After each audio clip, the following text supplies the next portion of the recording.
I don't think this was recorded, but at the end, no, after shiur, we were talking about how the Rambam is going to take up the question of whether you're allowed to be paid to teach, and we were talking about how Rambam is very vehemently against it. And then Yosef, you, I believe, asked like, what's his source for that, or does he have a source for that? So hopefully we'll get to that. But I remembered that in the Rambam's, where is this letter to Pinchas Hadayan? Yeah, who was a Dayan in Alexandria, Pinchas ben Meshulam, who wrote. This Pinchas ben Meshulam wrote a letter to the Rambam like with a bunch of objections against the Mishnah Torah, and one of the objections was that the Rambam didn't record his sources, right? So in that letter, I mean, it's a good letter to read, but I'm just going to read the one paragraph in English. I forgot if this is my translation or someone else. He says that, hold on. What does it mean by didn't record sources? Yeah, like he didn't like make it. Right. So he does castigate Pinchas for like. Ron was like, yeah, this is exactly what I was trying to do, to not write the sources. Right. He does say that, and what was it? Sorry, I'm not. I still doesn't make it not a problem. Right. So the Rambam does justify it, but then he says that, sorry, hold on. I just lost it. Here we go. Okay. As for your critical statement that you found in my composition certain matters which appear unclear, meaning hidden because they are without proof, and that your own mind is not deep enough to comprehend them. Rambam's not like saying that as an insulting way, like Pinchas said, like, I don't understand how you posture in this way. So Rambam says it would have been correct for you to make this criticism if there were indeed matters in my composition which I myself had deduced on the basis of my own pilpul, my own reasoning, and my own opinion, and recorded them unqualifiedly without giving proof or reason for them. However, I have not done this. Let your own wisdom reveal them, and know, this is the reason why I'm reading this, and know that every unqualified statement which I made in my composition is based upon an explicit, unqualified statement, either in the Talmud Bavli or the Yerushalmi, or is drawn from Sifra, Sifrei, or from an explicit, unqualified statement in the Mishnah or the Tosefta. If I derived a law from the response of the Gaonim, I explicitly introduced it with the remark, the Gaonim have taught, or this is an ordinance of the later rabbis, or similar. And anything which I myself originated from my own reasoning, I introduced with the note, it appears to me that the matter is as follows. This is the proof, inasmuch as I had announced in the introduction to the work that all the material is drawn from the Talmud Bavli or Yerushalmi, Sifrei, or Tosefta. So just to restate what he means here. So he's saying that every statement that the Rambam makes, which he does not qualify, is from an explicit statement. Is from an explicit statement from one of those sources, unless he says it's from the Gaonim, or unless he says, like it seems to me.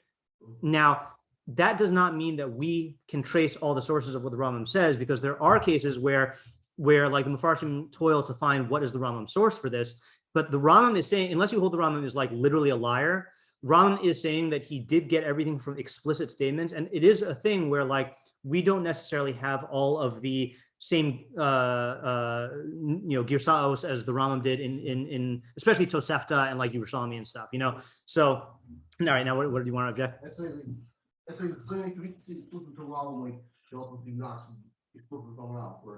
No, I think when he says explicit statement, he means like a verbatim statement, Like he's quoting something? Yeah, which is difficult to again, I don't think he is extending this to like, what do you call, like statements he makes about, in the dietary stuff in Hilchos Deos or like Aristotle stuff. I think he means in halacha, yeah. So it's a bold statement to make, but yeah. Just because these are like, when you recently things really obvious it could be. I mean, I assume when he says explicit, unqualified statement in the Mishnah, that's what he means. Like, if I assume you just that's really key thing. This would be every word in the book, so that against him. Right. Yeah. I mean, that's what I'm saying. There are implications here. Is it like let's do with things where it's like the Daf against like it's minority against the skepticism of the explicit parts. Right. So what we should do is track down, I don't know if the Rambam, I assume he wrote it in Judeo-Arabic. So we can look later on in the original and see what word he uses for explicit. Because if it is meforash, then meforash means explicit. But if it's something like muchach, then that might mean like you're saying, where it's obvious to the Rambam, but it's not necessarily obvious to others. Yeah, so we'll have to look that up. Okay, so let's review quickly what we did, not reading through everything because we did that twice already.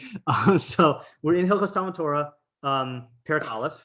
Okay, and what the Rambam has started off with is the mitzvah of Talmud Torah, and in Rambam's lingo, Talmud Torah means the mitzvah to teach and to learn.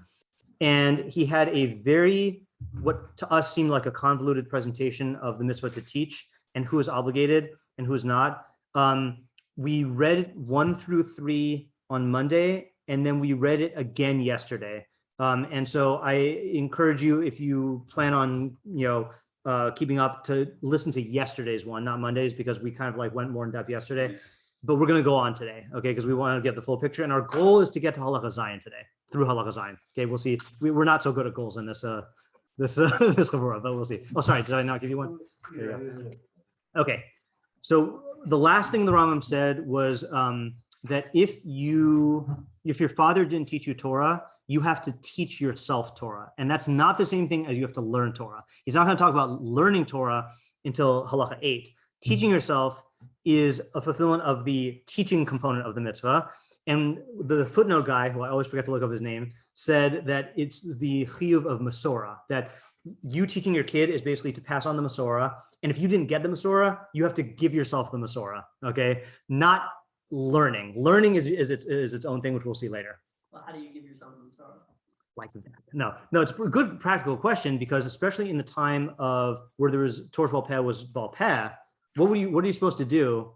Like, right. What does it mean? Chayv lelamed es atzmo. Like, right. So one thing is to say l'cha rav, is find yourself a rabbi, and but then you're not teaching yourself, right? Open a Torah and then just darshan.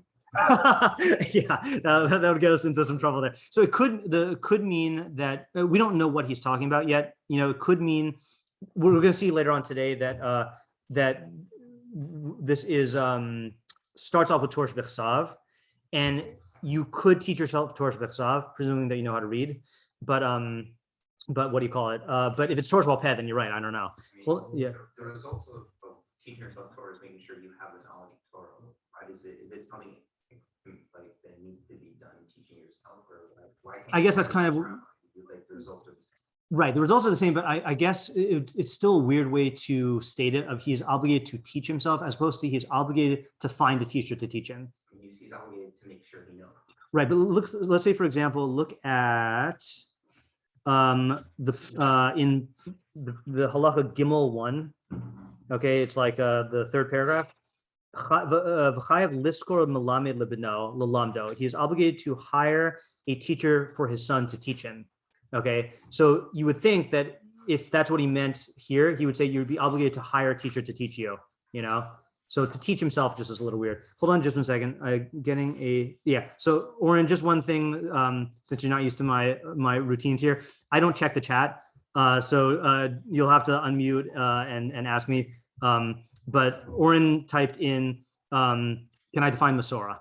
Okay, so for our purposes now, we're gonna obviously have to elaborate on this, but for our purposes now, when the Rambam talks about Torah Bal-Peh, he means the explanation of the mitzvos that are written in Torah Bechsav according to halacha. So, for example, basukos teish v'shivas yamim. So the Torah Bechsav says dwell in sukkahs for 7 days. That's Torah Bechsav. Torah Bal-Peh is what is a sukkah? How do you make it? What are the dimensions? What is dira?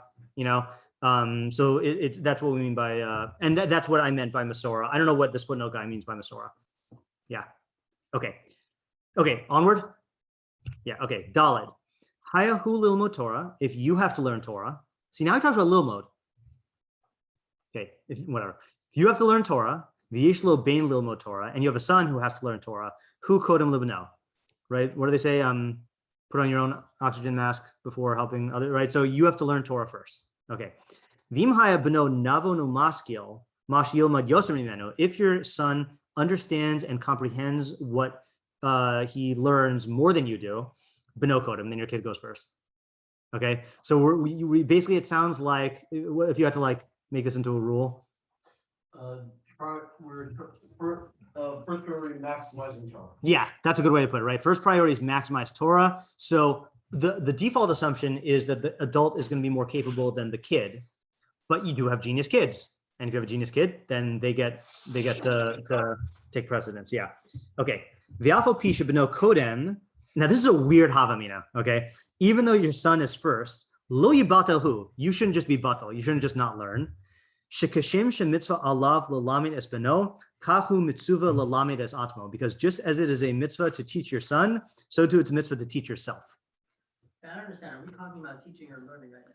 So he started off the halacha with learning, but the whole context is teaching, and he doesn't really get to learning until later. The only type of learning we're talking about is teaching yourself, you know? So I'm assuming that in the first sentence of halacha daled, when he says, if you have to learn Torah, and if your son has to learn Torah, he means if someone is in need of being taught Torah. I still don't know why he says lilmod though. Right, and that also sounds like if you need to be taught Torah and your son needs to be taught Torah, your son should be taught first. Well, your son should be taught first only if he's like a more navon and muscular, if he's like more intelligent. But Right. in general, if you are in need of it and your son is in need of it, then you go first. I guess the case would be like, let's say your father didn't teach you Torah and then you have a kid. So now the question is, you're both ignoramuses. So who takes precedence? So you take precedence. And then after that, then your kid gets it. Is there still something bothering you? Yeah. I'm not sure. Okay. What if it's just easier to teach the kids? It's like you can just go to school, or if you don't have the time. Right. That's a good question. So, it seems like we're talking about a case where you have to make a choice, right? Like, let's say, for example, you either, you don't have enough money to send your kid to school and take time off from work for you to learn yourself, So the question is like, who gets it then? Otherwise, you could just say, obviously, both of you should do it, I think we have to say that, yeah. So, yeah. Alright, I don't know. Leo Mo, do you mean? So I think you have to say, when he says Hayahu Lilmo Torah, Ben Lilmo Torah, he must mean that if you have to be taught Torah and your son has to be taught Torah.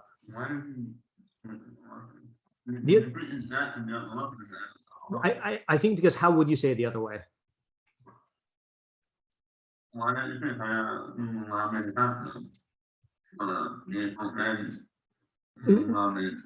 Yeah, see that it gets much more non-concise, non-concise in the language. You have to say who haya who sarich lalamid es atma Torah v'yesh lo bin shetzarich mi lalamdo Torah.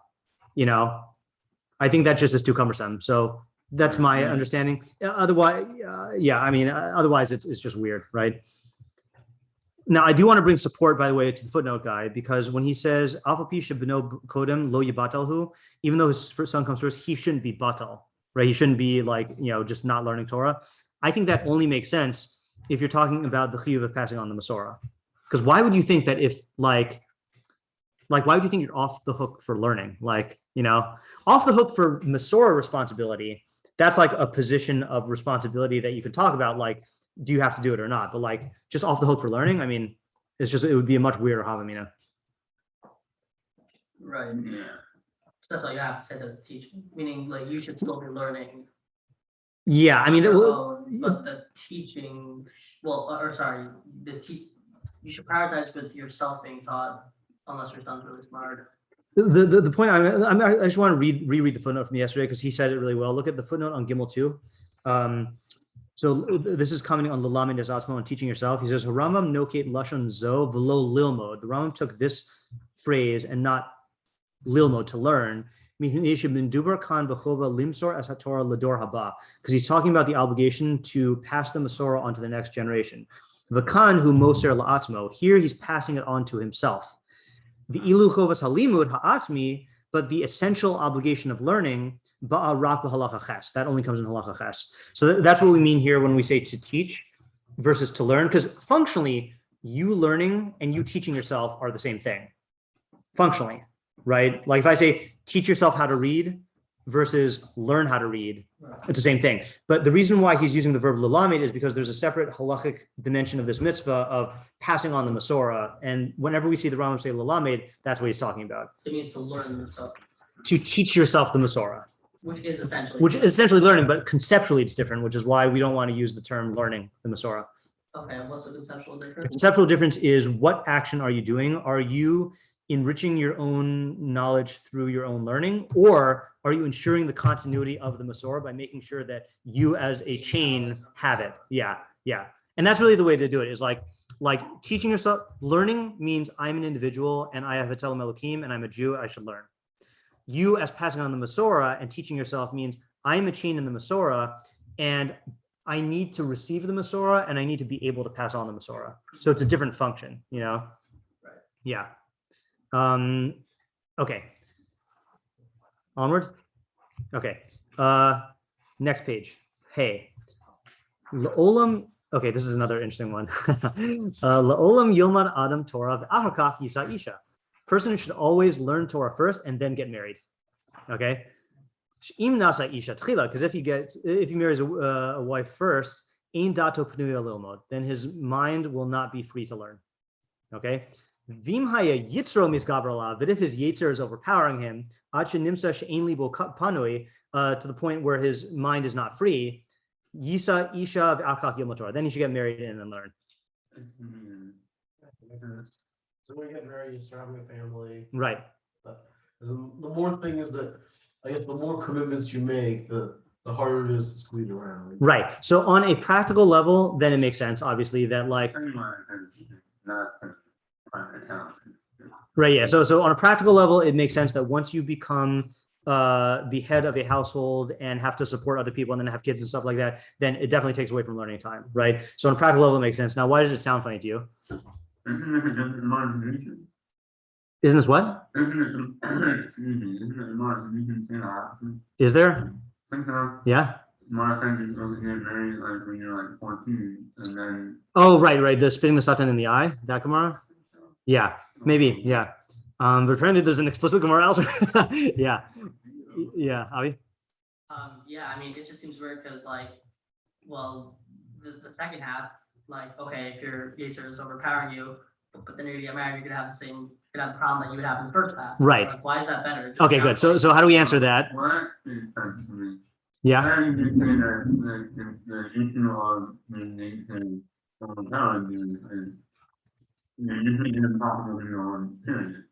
Right.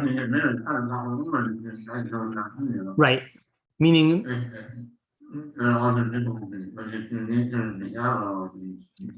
right. Meaning if you want to take it three levels, right? So level one is your mind is free before you get married. Okay. And then once you get married, you get knocked down to level two, right? Which is that you're occupied or whatever, you know. But then there's this is a bad way to set it up. Let me just start over again. The guy whose yetzer is overpowering him when he's unmarried, it's true that he's going to be faced with the responsibilities when he is married, but apparently that's a freer state than when he was unmarried and yetzer overpowering him. So it's like the better, you know, it's better than. Does the Rambam have like an existence where being married is like good for your Torah?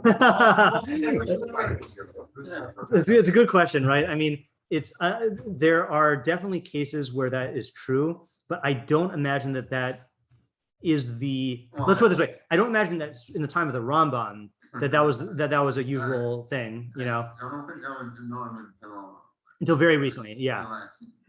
Yeah. I mean, and that's just because of the reality of women's education, you know, which we're going to get to later on also. Like, you know, and also the reality of work. I mean, the amount of time, I know the Ram is going to say you could just work three hours a day and then learn 9 hours a day. But like, you know, the reality is that like the amount of work, you know, in many ways was all encompassing. And then like, I don't think so. I think it probably depends on what. I guess like where, but there are ways of cool. The realistic thing could play back then and have longer break times. it really, I guess it does depend on your job and stuff. I just, you know, yeah. Again, it depends on your job. Yeah. Yeah, but just to go back to your question, Mati, the Rambam, I think it's fair to assume that the Rambam is just talking about the normal situation. And like normally, once you get married and have a family, like then it's just, too many, like, yeah, right.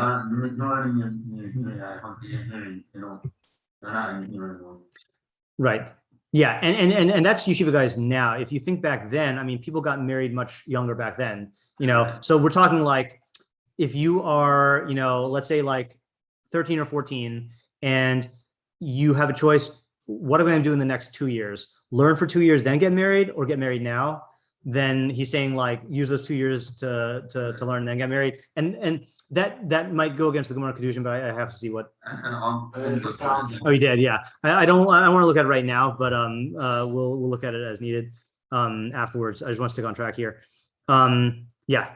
Yeah, so I just feel like it's a very vague statement. Like if your Yetzer is overpowering you to the point where it's preventing you from learning. Like, Yeah. Like, I mean, everybody presumably falls somewhere in that category. Right. They can have instances where they can learn. Like, Right. What does that mean? So that's a good question. Like how are we like? Right. That's a good question. Right. What is Maybe the you need to just push yourself a little more. You Right. to learn. Right. And like getting married is actually not going to make it better for you. right? Like, That's a good question. Oh, well, yeah. You have an answer? Yeah. An example, I knew companies, right?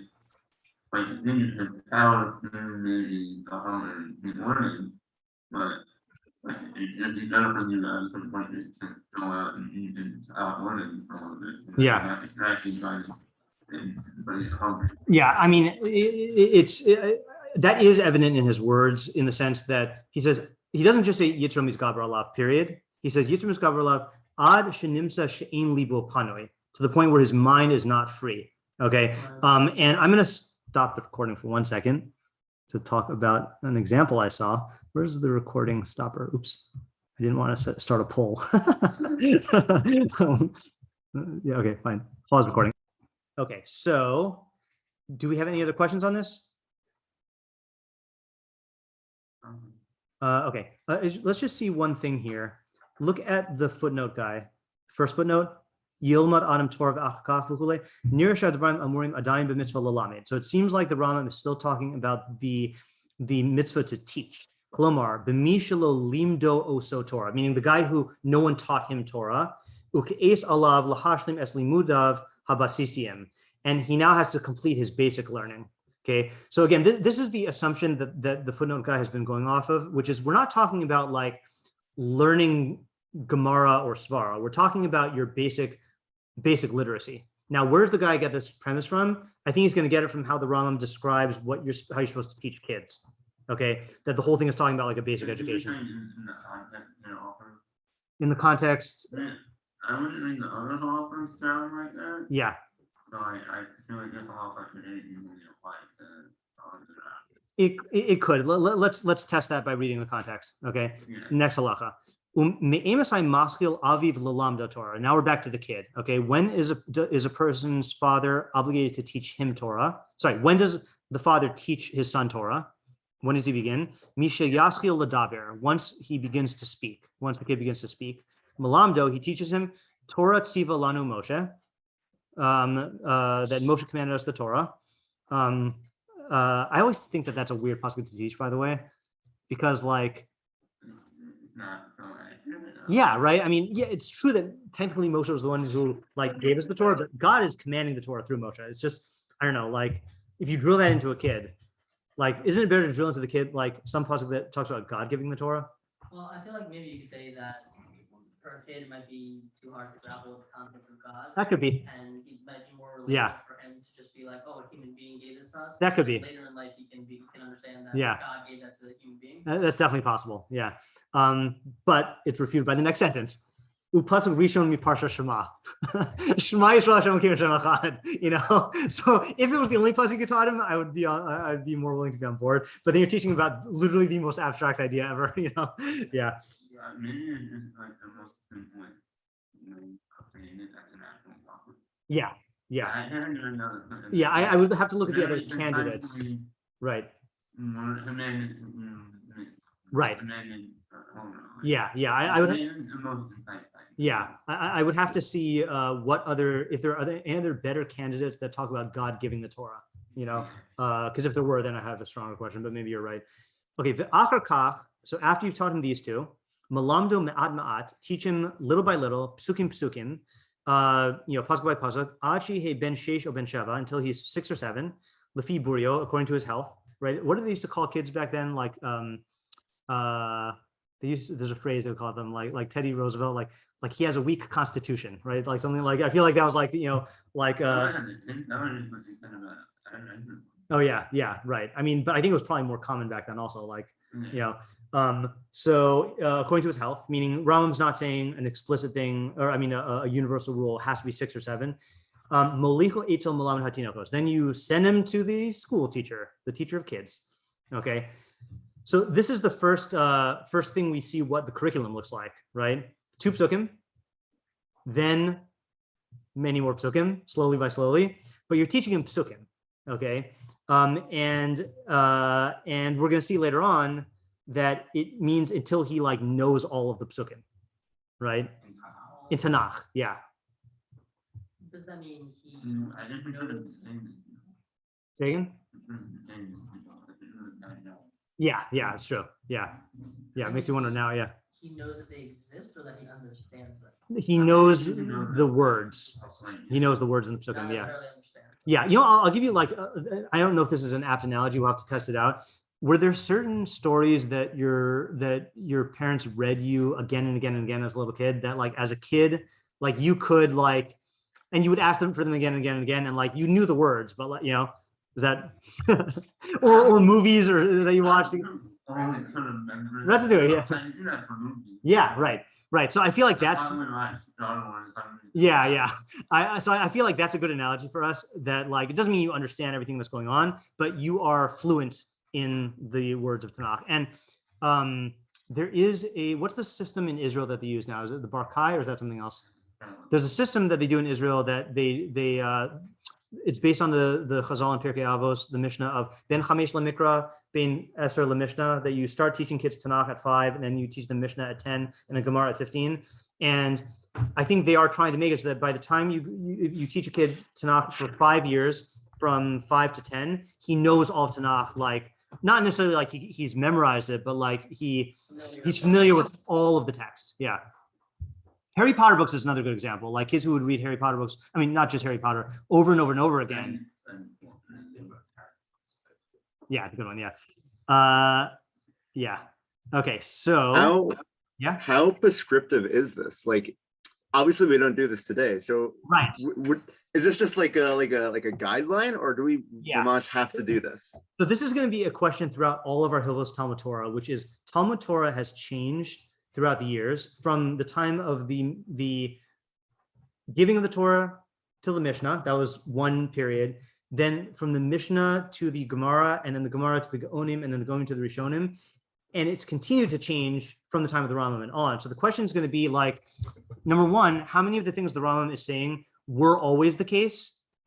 Like that this is like Torah law, and how many of them came into existence after the Torah was given, and then the Rambam was recording the practices now. And then on the flip side, how many things have changed or should change since then till now? For example, in the Aruch HaShulchan, when I was reading it this morning, he said, he actually was dealing with this halacha, and he says, the reason why you taught the kids, why you drilled them in all this is because the Tanakh didn't have any nukudos in it. And so you're also teaching them grammar and how to break up the psukim when they're reading it, whereas like for us, learning how to read the psukim is not necessarily like entail that, or like, let's say, for example, the Aruch HaShulchan said back then, most cases fathers would teach their kids, and then the only schools were for orphans who didn't have fathers. And then basically there was a takana that was made where they made school compulsory for all kids, because fathers like lost the ability, or the norms changed to be able to teach their kids. So like, Oren, one of the questions we're gonna have to do is like, which of these things has changed and which of them should change between then and now, and if they do change, like certain changes, we still try to emulate or we still try to like embody and fulfill as much as possible. And certain changes we're like, no, we've moved on, like there's a better system, or that system only worked in their times. So this is like an open question that we're gonna have. Yeah. Yeah, sure. I would think that this would have been from in like something like that and born. And you know we don't do that today. I think it's sensitive today. Yeah. And I think it hadn't more than not hadn't done that Yeah. for years. I feel like I didn't know it was much better off. Yeah. Yeah, I mean, being able to know that something about my fingers. right. I agree. And I've been told, I don't know if this is just like idealizing like aspects of Israel, but I've been told that like Israelis know Tanakh pretty well. Is that, do we know if that's true? Like that's part of their like, you know, their education. Yeah, yeah. I mean, I know a friend of mine now, really, who's like, went over it from the time Yeah. that it came, Right. and knows it very well. Yeah. Also, what you say is, we're talking about Israel specifically the team, I've heard the secular Israelis, even Okay. secular Israelis Okay. know the Tanakh really well. So- And that they learn it. I've been, again, this is just what I've been told, that in the same way as in American schools, then like there are certain things that they have every kid read, like Shakespeare, Okay. but then they treat Bible as like is Jewish literature, you know, but they know it because they're reading a lot. Of course, how old they are Americans of Shakespeare. Right. Well, if you look a couple years back, I mean, not a couple years, a couple decades back, people did know it very well. I mean, you could quote like, you know, yeah, right. Right. Yeah. That was another American education keeps going down. So yeah, what can we quote now? Nothing. Nothing, not even Harry Potter. We can still quote Star Wars. Yeah. Right. Haya, so let's go on. Haya minhag hamadina likach malamin hatinoko sachar. Oh, now it starts talking about payment. Okay. If the custom of the locale was for the teacher of kids to take payment, nosen lo scharo, then you give them this payment. Okay, so apparently it's dependent on minhag. It's not like, you know, you better be paying these kids. Like, I guess people did it out of, I guess it's yeah, I guess it's also dependent on the yeah. A good example of this, by the way, is I heard that shul rav, like the position of shul rav, obviously there were shul ravs for a lot, but it was not a paid position until very recently, you know? I did, but Schultz, like rabbi opportunity. Yeah, I mean, meaning like in Europe and stuff, there were, you know, like when they say like the Maharal of Prague's shul, like that was what in the Like, it 15 seems like a general, I always thought it was like a general communal law that was so much better Schultz, but community. right. That's what I mean, though. That's what I'm saying is like it wasn't a paid position. It was just like the greatest chacham in the community who went to that shul. Like people would ask him for psak and guidance and stuff, you know. But that, I'm just yeah. I mean, I would guess that's the case. Why not? Because like, or at least I know I think in the Ashkenaz like before the 1700s it wasn't common given to our Torah during Shas. I guess I know back in Islamic times it was, but like I'm thinking like 1600. Well, we're not saying that all of the functions were the same, but let's say like someone who is going to like they're going to need someone to be Masadar Kedushin, you know, like the weddings might have been different. They need someone to, you know, that who they're going to honor with all the kibbudim, you know. So, okay, no sin lo schar, fine. V'chayev lalanda b'sachar ad sheyikra torah v'chsav kula. Now, how do you read that?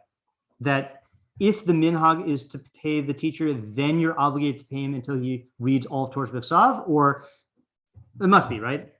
Meaning, if it's a place that does not have the minhag to pay the teacher, then you wouldn't say that it wouldn't make sense to say you're obligated to pay him with v'chayev l'lamda b'sahar. He's obligated to teach him with payment ad sheyikra Torah v'chsav kula, until he can read all of Torah v'chsav, or until he reads all of Torah v'chsav.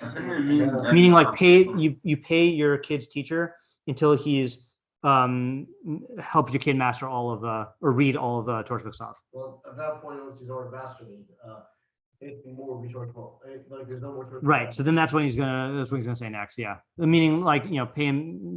Does that answer your question? Meaning like, you know, I don't know where you start them off with. Our Shulchan says you start them off with the Parshas HaKorbanos, which to me is like, why would you start your kid with Korbanos? Yeah, right. So anyway, you let's say you start with Bereshis, right? And then you keep on paying him, let's say to cover one sefer, a month. until whatever. That's generous. Yeah, that's generous. You know, until he's finished with all of Tanakh, and then you don't have to pay him anymore. Mhm. Yeah. Okay. Now we get to the question that you were asking about. Yeah. Makom shenahagu lelamed Torah shebichsav b'sachar, places which are accustomed to teach the written Torah for payment. Mutar lelamed b'sachar. It is permissible to teach for payment. Like, isn't that what we were talking about? Yes, that's a question which is, he sounds like he's repeating himself. But if you notice, there's slight differences, right? He says, if the custom of the country is for the teacher of school children to take payment, then you give him payment. Now he's talking about the permissibility to teach for payment. They definitely overlap, you know, but there's one question of, is there a minhag to pay teachers? And then the other one is it mutter for the teacher to accept payment? Yeah, which is, I know it sounds weird, like I wouldn't have divided it that way. But then he goes on, Salary versus like tips.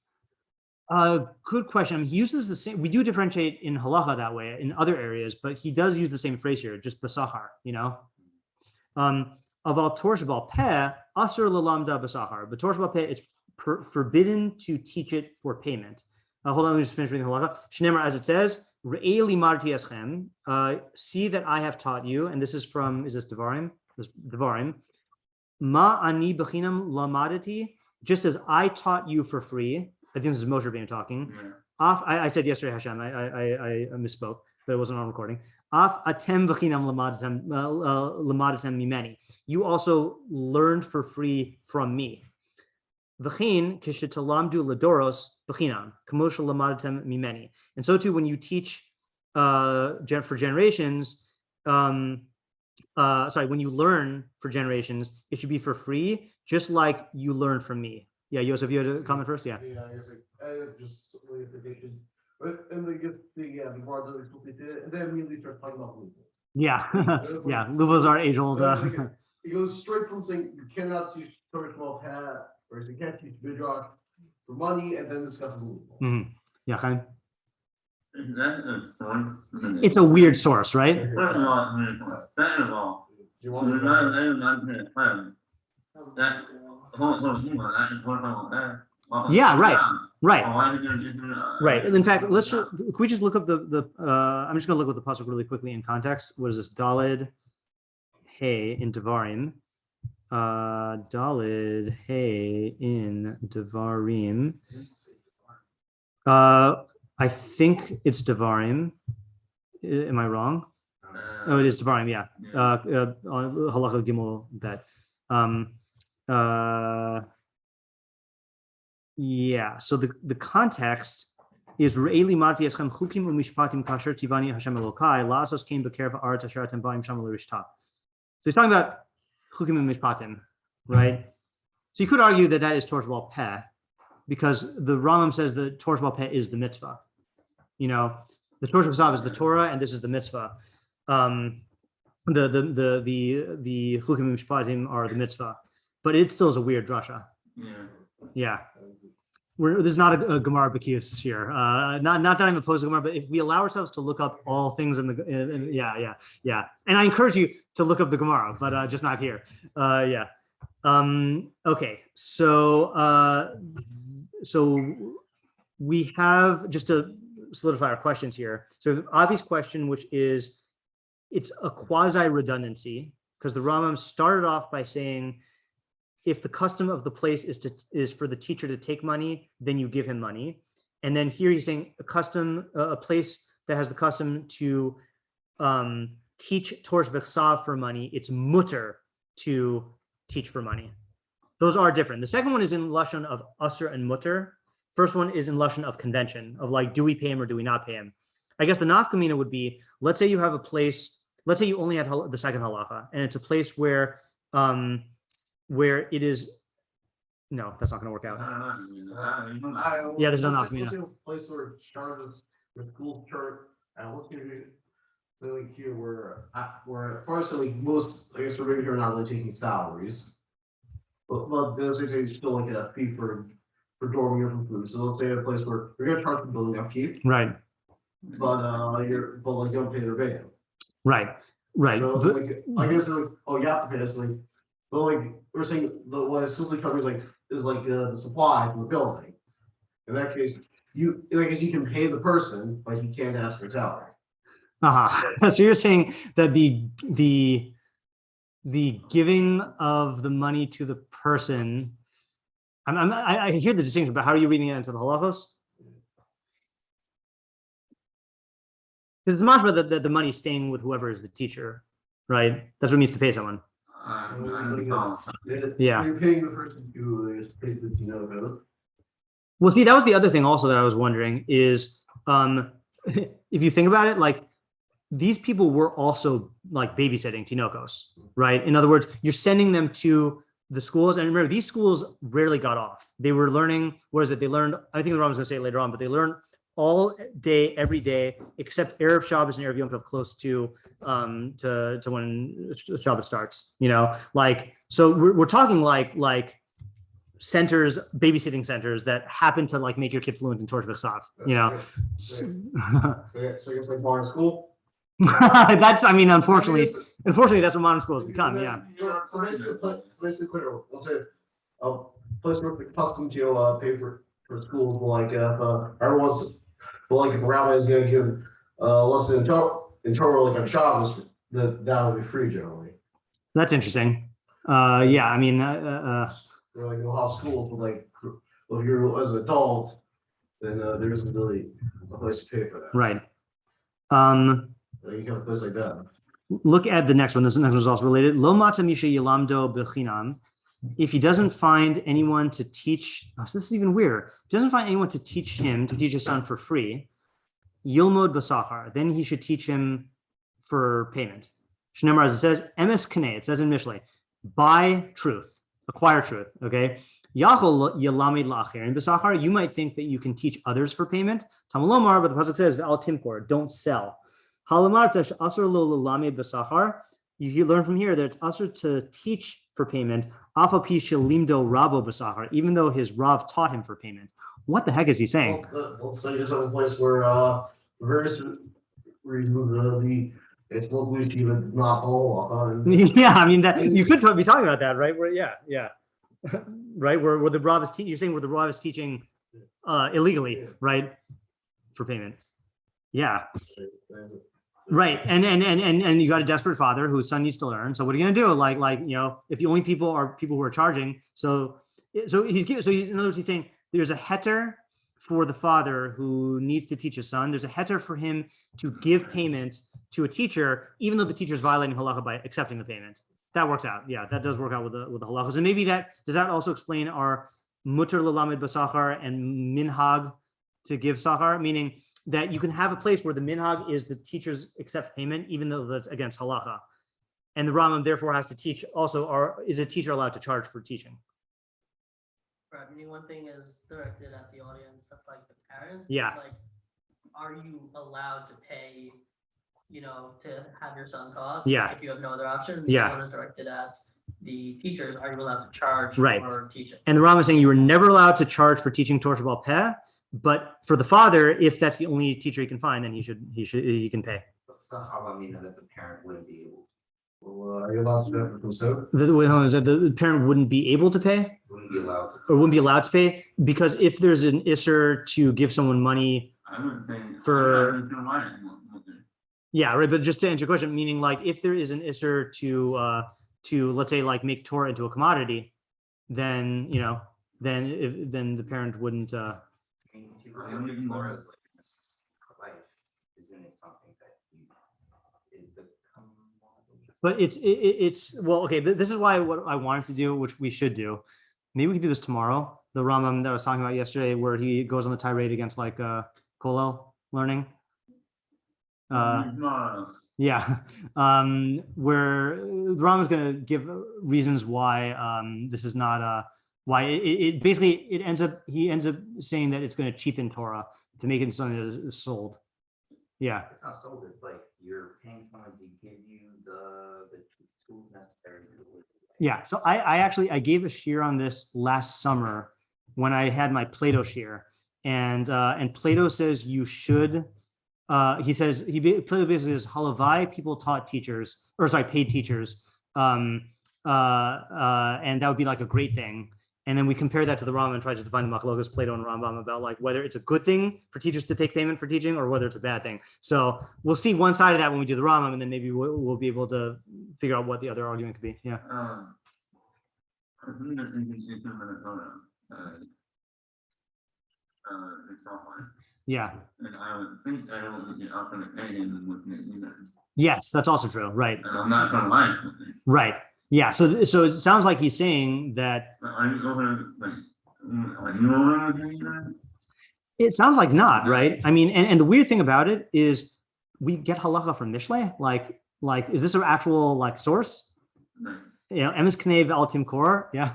Yeah, also like you have to acknowledge like, the practical reality, meaning is he's saying like you shouldn't teach all day long. Like meaning if he's saying that you should never teach for money, or never teach for money. So, but okay, if you're, a married man and you have kids and you have to support them and you have to feed them, so like you still have to support them, obviously. So is he saying like you should get a job? Yeah. And not teach all day? Yeah. So the person who's teaching all day is like not doing, meaning like maybe you would have a hobby, like, oh no, I'm gonna be like more pious, I'm gonna teach all day long, and like because of the practical reality that I need money, like I'll ask people to pay me because I'm teaching all day long, and he's saying that's not good. Yeah, he's saying it's usher, He's right? saying you should teach less and work to make money. Yeah. And not take any money for your teaching. Yeah, yeah.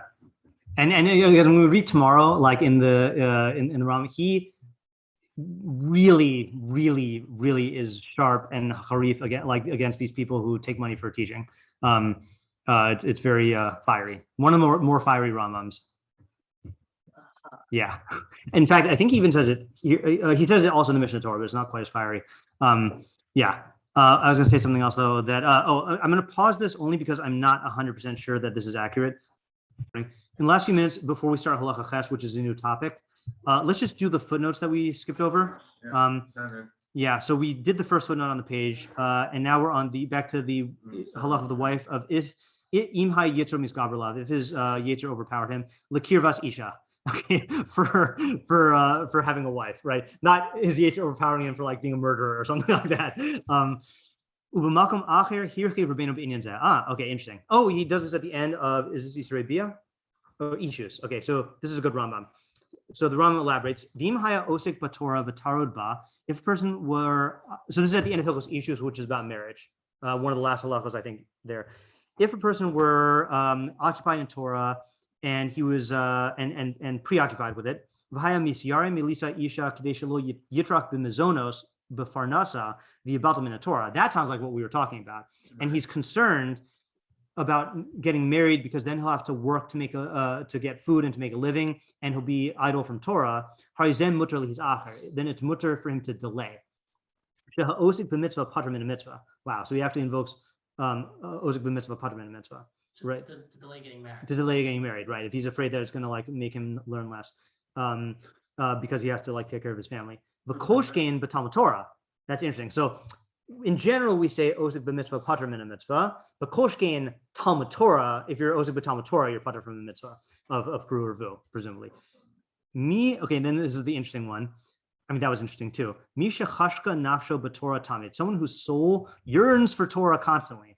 Vishaga, and he is immersed in it. V'davak, and he clings to it. Asak b'hasmada, and he involves himself in it constantly. Ben Azai, like Ben Azai.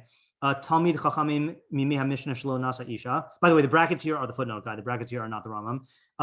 So Ben Azai, what's so special about him? He was a Talmid chachamim in the days of the Mishnah who never got married.